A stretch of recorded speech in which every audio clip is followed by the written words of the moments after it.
Ibu tahu pengertian jin dalam akidah Islam apa? Jismun latif.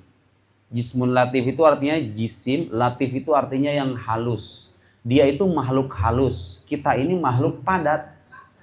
Bapak, ini saya minum kopi nih, lihat nih. Aroma kopi itu kan halus. Nggak kelihatan kan?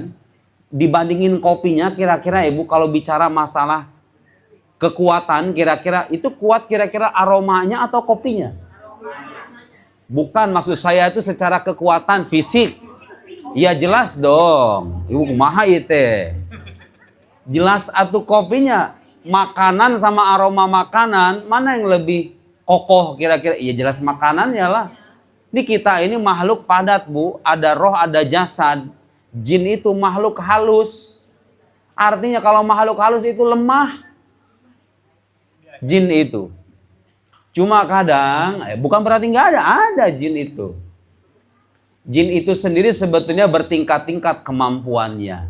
Kalau ada nemu cerita jin masuk ke alam manusia, itu mungkin nggak? Mungkin, Bu. Tapi itu jin sedang seolah-olah sedang mengerahkan segala daya dan upaya, kayak mau bunuh diri. Karena kalau dia masuk ke alam manusia, dia terikat dengan hukum manusia. Kalau dia menyerupai sebuah binatang misalnya, dibunuh, kebunuh beneran. Itu jin, saking lemahnya. Saya mau mengamalkan doa. Ibu kalau amalin doa ini doa bukan dari saya, dari Nabi Shallallahu Alaihi Wasallam. Amalkan doa ini, yang begitu-begituan itu nanti minggir sendiri itu. Dengarkan ibu doanya baik-baik. Mau di rumah, yang masih percaya sama begituan itu, amalin doa ini. Ini pada hilang insya Allah semuanya. Bismillahilladzi la yadurru ma'asmihi syai'un fil ardi wala fis sama wa wassahiwal. Itu ibu pada hafal. Hafal kan? Geus moal aya nu kahari itu mah geus kayak lewat.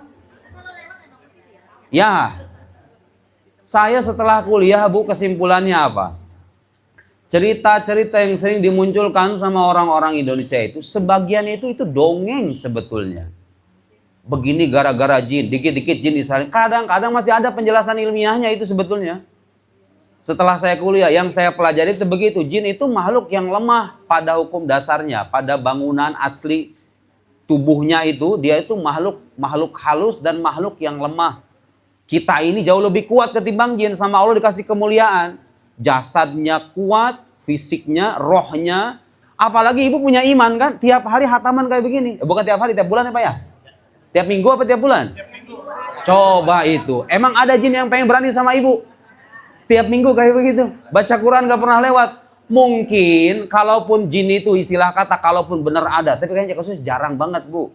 Sampai-sampai dirasuki jin itu. Itu orang-orang yang lemah iman. Qurannya bulukan di rumah gak pernah dibaca.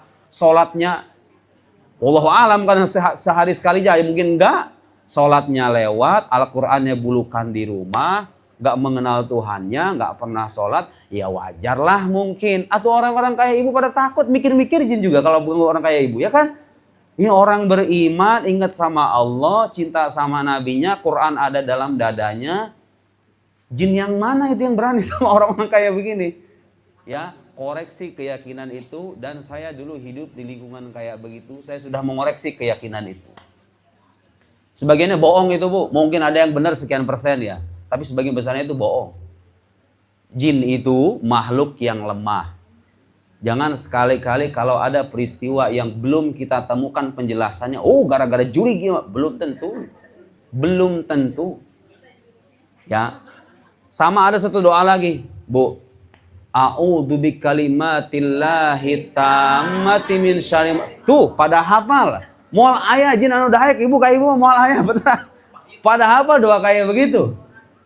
Ya Quran dibaca tiap hari, nama Allah disebut, sama satu lagi Bu, amalan. Kata guru saya berani menantang Anda, penyihir di dunia, hatta yang paling mahir sedunia sekalipun, amalkan doa ini setiap kali selesai sholat.